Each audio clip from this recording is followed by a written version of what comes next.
ആറ്റുനോറ്റുണ്ടായ ഒരു കുട്ടി. അച്ഛനമ്മമാർ അവളെ കഷ്ടപ്പെട്ട് പഠിപ്പിച്ച് വലുതായി കഴിഞ്ഞപ്പോൾ അവൾക്ക് ഇഷ്ടപ്പെട്ട ഒരു പയ്യന്റെ ഒപ്പം ഇറങ്ങിപ്പോകുന്നു. ഇതിൽ മനം നൊന്ത് അച്ഛനും അമ്മയും ആത്മഹത്യ ചെയ്യുന്നു. ഇത് കേൾക്കുമ്പോൾ നിങ്ങൾക്ക് എന്താണ് തോന്നുന്നത്? എന്തിനാണ് അവർ ആത്മഹത്യ ചെയ്തത്? എനിക്കും അതേ ചോദ്യം തന്നെ തോന്നുന്നു. ഈ കുട്ടി എന്താണ് ചെയ്ത തെറ്റ്?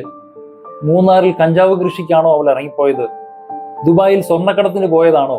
എന്ത് ആന്റി സോഷ്യൽ ആക്ടിവിറ്റിയുടെ പേരിലാണ് ഇവർക്ക്, ഈ അച്ഛനമ്മമാർക്ക് ദുരഭിമാനം ഉണ്ടായത്? ലവ് മാരേജ് ഇന്നും ഒരു ദഹിക്കാത്ത ഒരു വസ്തുവായി തുടരുന്നു. 20-ാം നൂറ്റാണ്ടിൽ നിൽക്കുന്ന അത്തരം മനുഷ്യർക്ക് ആരാണ് ഒരു വണ്ടി അയച്ചു കൊടുക്കുക? ഈ അറേഞ്ച്ഡ് മാരേജിനെ ഇതിനും മാത്രം ഗ്ലോറിഫൈ ചെയ്യാനായിട്ട് എന്താണ് അതിലുള്ളത്? പണ്ടൊക്കെ അത് കാലഘട്ടത്തിന്റെ ആവശ്യമായിരുന്നു. അതായത് ഒരു സോഷ്യൽ ഓർഡർ നിലനിർത്താൻ അത് സഹായിച്ചിരുന്നു. കാരണം ഒരു ഗ്രാമത്തിൽ 10 പെൺകുട്ടികളും 50 ആൺകുട്ടികളും കല്യാണപ്രായം എത്തി എന്ന് ചിന്തിക്കുക. അവർ ലവ് മാരേജിലൂടെ തങ്ങളുടെ പങ്കാളികളെ കണ്ടെത്തട്ടെ എന്ന് തീരുമാനിച്ചാൽ അവിടെ കയ്യൂക്കുള്ളവന് മാത്രമേ അത് സാധ്യമായി വരുമായിരുന്നുള്ളൂ. അത് കാടിന്റെ നീതിയാണ്. ജനാധിപത്യ വ്യവസ്ഥയിൽ അത് നല്ലതല്ല. ആ കാലമൊക്കെ മാറിയില്ലേ? ഇന്ന് ധാരാളം മനുഷ്യർ യാത്ര ചെയ്യുന്നു, മറ്റു പ്രദേശങ്ങളിലെ മനുഷ്യരെ കണ്ടുമുട്ടുന്നു. ഞാൻ കരുതുന്നത് ഇന്നുള്ള ഡേറ്റിംഗ് ആപ്പുകൾ വലിയൊരു സഹായമാണ് സമൂഹത്തിൽ ചെയ്യുന്നത്. അരികെ പോലെയുള്ള റീജിയണൽ ബേസ്ഡ് ആയിട്ടുള്ള ആപ്ലിക്കേഷനുകളിൽ മലയാളികൾക്ക് കണ്ടുമുട്ടാനുള്ള ഒരു സാഹചര്യം ഒരുങ്ങുന്നു.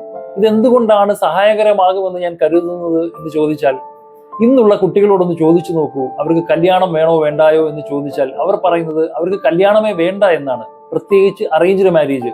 കാരണം അവരുടെ വീടുകളിൽ തന്നെയുണ്ട്. അവരുടെ വളരെ ഡള്ളായിട്ടുള്ള അച്ഛന്റെയും അമ്മയുടെയും ജീവിതം അവർ കണ്ടിട്ടുണ്ടാകും. അല്ലെങ്കിൽ ഭയങ്കര ടോക്സിക് ആയിട്ടുള്ള ഒരു അച്ഛനും അമ്മയുടെയും ഒരു മാരേജ് ലൈഫ് അവർ കണ്ടിട്ടുണ്ടാകും. അങ്ങനെ ഒരു ലൈഫിനോട് അവർക്ക് ഒട്ടും താല്പര്യമില്ല. ഇനിയും അവരും എന്തിനാണ് അത് തുടരുന്നത് എന്ന ചോദ്യത്തിലേക്ക് അവർ എത്തുന്നു. അവരെ കുറ്റം പറയാൻ ഒരു രീതിയിലും കഴിയില്ല. കാരണം ഇനിയും അവരുടെ ജീവിതം അങ്ങനെ സഫർ ചെയ്ത് കളയുന്നതാവാൻ അവർ ആഗ്രഹിക്കുന്നില്ല. ഇങ്ങനെയുള്ള കുട്ടികൾ പിന്നീട് അവർക്ക് തോന്നുകയാണ്, അവർക്ക് കണക്ട് ചെയ്യാൻ പറ്റുന്ന ഒരു ലൈഫ് പാർട്ണറെ കണ്ടെത്താൻ ഒരു സാഹചര്യം ഉണ്ടെങ്കിൽ ചിലപ്പോൾ ഈ തീരുമാനം ഒന്ന് മാറ്റിയേക്കാം എന്ന ഒരു അവസ്ഥയിലേക്കും എത്തുന്നുണ്ട്. ഈ കുട്ടികൾ എവിടെയാണ് കണ്ടുമുട്ടേണ്ടത്? അതുകൊണ്ടാണ് ഞാൻ പറയുന്നത്, ഇത്തരം ഡേറ്റിംഗ് ആപ്പുകൾ ഇവർക്ക് അങ്ങനെ ഒരു സഹായം ചെയ്തു കൊടുക്കുന്നുണ്ട്. അവർക്ക് പഴയ കാലത്ത് ട്രഡീഷണൽ അറേഞ്ച്ഡ് മാരേജിലുള്ള വിശ്വാസം നഷ്ടപ്പെട്ടു. കാരണം അവരുടെ വീട്ടിൽ തന്നെ ഉണ്ടാവും അങ്ങനെ ഒരു ഫെയിൽഡ് ആയിട്ടുള്ള ഒരു മാരേജ് അല്ലെങ്കിൽ ഫെയിൽഡ് ആയിട്ടുള്ള ഒരു റിലേഷൻഷിപ്പ് നയിക്കുന്ന ഒരു അച്ഛനെയും അമ്മയും. മക്കൾക്ക് വേണ്ടി സാക്രിഫൈസ് ചെയ്ത് ജീവിക്കുന്ന കുറെ അച്ഛനമ്മമാർ ഉണ്ടാവും. അപ്പോൾ ഇങ്ങനെ ഒരു സാക്രിഫൈസ് ചെയ്ത ജീവിതത്തോട് അവർക്ക് താല്പര്യം ഉണ്ടാവില്ല. കൺസ്ട്രക്ഷൻ ഇൻഡസ്ട്രിയിൽ വർക്ക് ചെയ്യുന്ന പയ്യന്മാരോട് ചോദിച്ചാൽ അറിയാം, മരുന്നിന് പോലും ഒരു പെൺകുട്ടിയെ അവിടെ കണ്ടുമുട്ടാൻ കഴിയില്ല. ഞാൻ വർക്ക് ചെയ്തിരുന്ന ഒരു പ്രോജക്റ്റിൽ 200-250 എഞ്ചിനീയേഴ്സ് ആയിട്ടുള്ള പയ്യന്മാരുണ്ടായിരുന്നു. പക്ഷെ അവിടെ 3-4 പെൺകുട്ടികൾ മാത്രമാണ് ഉണ്ടായിരുന്നത്. അതും സൗത്ത് കൊറിയ, ഫിലിപ്പൈൻസ് പോലെയുള്ള രാജ്യങ്ങളിൽ നിന്നുള്ളവർ. ഇന്ത്യയിൽ നിന്ന് ഒരൊറ്റ പെൺകുട്ടി പോലും അവിടെ ഉണ്ടായിരുന്നില്ല. ഇങ്ങനെയുള്ള പയ്യന്മാർ എവിടെ നിന്നാണ് പെൺകുട്ടികളെ പരിചയപ്പെടാനുള്ള സാഹചര്യങ്ങൾ ഉണ്ടാകുന്നത്? What are the chances? അങ്ങനെ അവർ കൺസ്ട്രക്ഷൻ ലൈഫിൽ മുരടിച്ചു പോകട്ടെ എന്നാണോ? അറേഞ്ച്ഡ് മാരേജിൽ ഇഷ്ടവുമല്ല അവർക്ക്. അപ്പോൾ അവർക്ക് ഇത്തരം ഡേറ്റിംഗ് ആപ്പുകൾ അല്ലാതെ വേറെ എന്താണ് അവർക്കൊരു ആശ്രയം?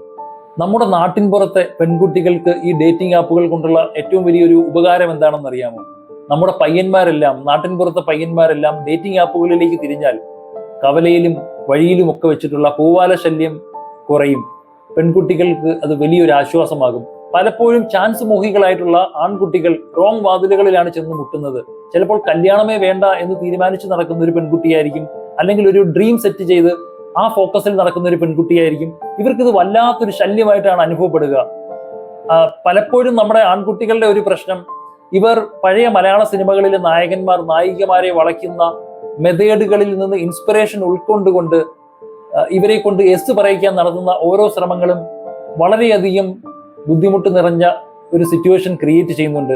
അത്തരക്കാരോട് എങ്ങനെയാണ് പറഞ്ഞ് മനസ്സിലാക്കുക ഇവർ ഈ ചെയ്യുന്ന പ്രവൃത്തി സ്റ്റോക്കിംഗ് എന്ന് പറയുന്ന വലിയൊരു ഗുരുതരമായ തെറ്റാണ് എന്ന്? അതുകൊണ്ട് നാട്ടിൻപുറത്തെയും ഒക്കെ ആൺകുട്ടികളും പെൺകുട്ടികളും ഇത്തരം ഡേറ്റിംഗ് ആപ്പുകളിൽ ഇന്നിപ്പോൾ വളരെ വ്യാപകമായിട്ടുള്ള ടിൻഡർ, ബംബിൾ, അരികെ മുതലായ ഒരുപാട് ഡേറ്റിംഗ് ആപ്പുകൾ അവൈലബിൾ ആണ്. ഇതിൽ അവരുടെ പ്രൊഫൈലുകൾ അപ്ലോഡ് ചെയ്യുക, പരസ്പര ബഹുമാനത്തോടുകൂടി അവർക്ക് മാച്ചിങ് ആയ ഒരു മേറ്റ് കണ്ടെത്താൻ ശ്രമിക്കുക, അവർക്ക് അവരുടെ ലൈഫ് പാർട്ണറെ കണ്ടെത്താൻ അതിലൂടെ ശ്രമിക്കുക. അത് വലിയൊരു ഗുണം ചെയ്യും എന്ന് എനിക്ക് തോന്നുന്നു. പഴയ കാലത്ത് ജീവിക്കുന്ന അച്ഛന്റെയും അമ്മയുടെയും കാഴ്ചപ്പാടിൽ മക്കളുടെ കല്യാണം എന്ന ഫംഗ്ഷനാണ് കൂടുതൽ പ്രാധാന്യം, അവർ എങ്ങനെ ജീവിക്കുന്നു എന്നുള്ളതല്ല.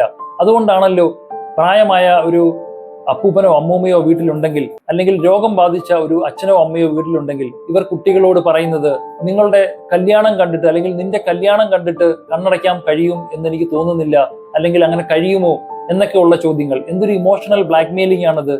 കുറച്ചും കൂടി ഭംഗി ഉണ്ടായിരുന്നേനെ ഇവരോട് നിങ്ങൾ ഇങ്ങനെ ചോദിക്കുകയാണെങ്കിൽ, അതായത് നിങ്ങളുടെ ഒരു സ്വപ്നമെങ്കിലും പൂവണിയുന്നത് കണ്ടിട്ട് എനിക്ക് കണ്ണടയ്ക്കാൻ കഴിയുമോ എന്ന് ചോദിച്ചാൽ കുറച്ചും കൂടി അതിനൊരു ഭംഗി ഉണ്ടാകും.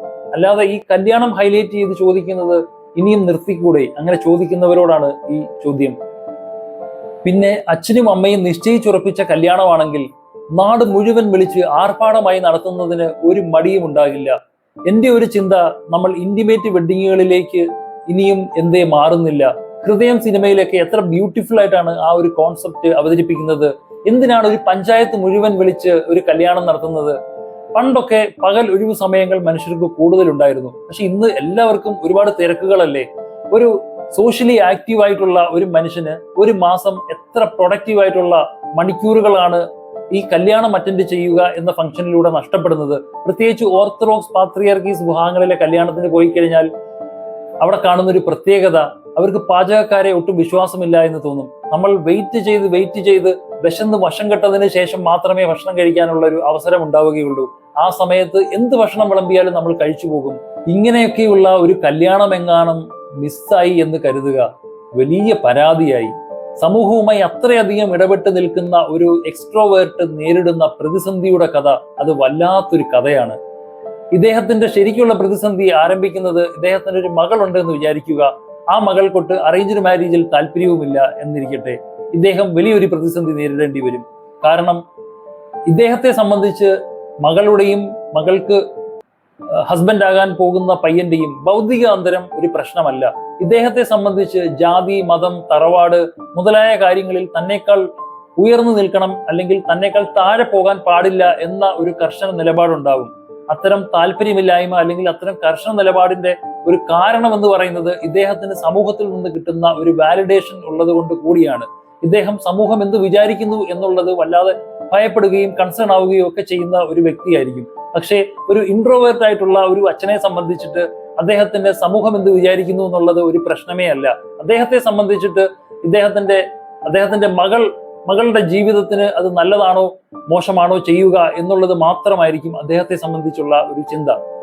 നാടുവിടുന്ന ഒരു യുവജനത ഇപ്പോൾ ചർച്ച ചെയ്യുന്ന വലിയൊരു ടോപ്പിക്കാണത്. എന്തുകൊണ്ടാണ് നമ്മുടെ ഈ യുവാക്കളും യുവതികളും ഒക്കെ നാടുവിടുന്നത്? നമ്മുടെ കുട്ടികൾ എന്തുകൊണ്ടാണ് സ്റ്റുഡന്റ് വിസയിൽ മറ്റു രാജ്യങ്ങളിലേക്ക് കുടിയേറി പാർക്കുന്നത്?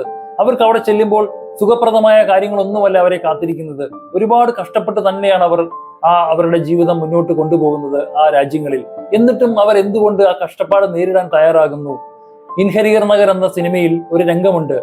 നമുക്ക് വേണ്ടപ്പെട്ട ഒരു കഥാപാത്രം അദ്ദേഹത്തിന്റെ സുഹൃത്തിനോട് ചോദിക്കുന്നുണ്ട്, കുവൈറ്റ് യുദ്ധം നടക്കുന്നു, എല്ലാവരുടെയും അച്ഛന്മാർ നാട്ടിൽ വന്നു, എന്നിട്ടും എന്താണ് നിന്റെ അച്ഛൻ മാത്രം നാട്ടിൽ വരാത്തത്? അവിടെ നിൽക്കുന്ന ടോക്സിക് ആയിട്ടുള്ള അമ്മയെ ചൂണ്ടിക്കാണിച്ചിട്ട് പറഞ്ഞു, അതാണ് കാരണം. നമ്മുടെ കുട്ടികളും അത് തന്നെയാണ് പറയുന്നത്. അവരുടെ വീട്ടിൽ തന്നെയാണ് അവർക്കുള്ള കാരണങ്ങൾ ഉള്ളത്.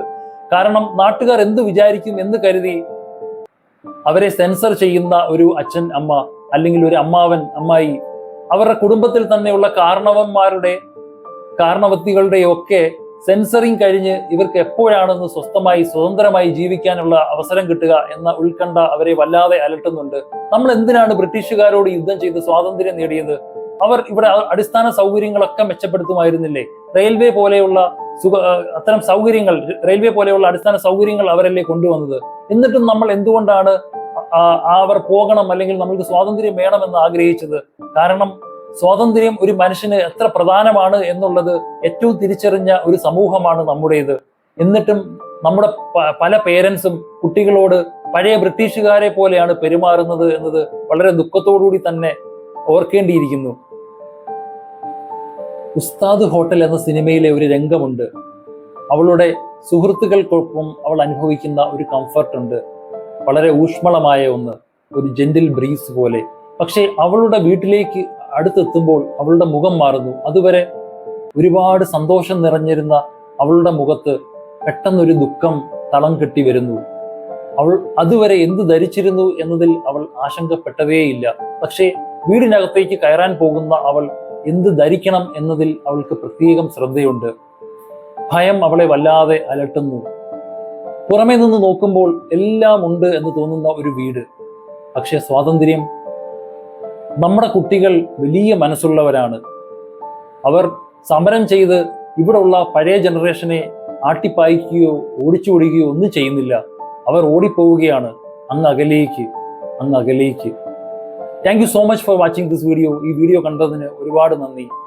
ഈ വീഡിയോയിൽ നിന്ന് നിങ്ങൾക്ക് എന്തെങ്കിലും ഒരു തോട്ട് പ്രൊവോക്കിംഗ് ആയി കിട്ടിയിട്ടുണ്ടെങ്കിൽ I'm so happy. Thank you so much once again. മറ്റൊരു വീഡിയോയിൽ വീണ്ടും കണ്ടുമുട്ടാം. Thank U.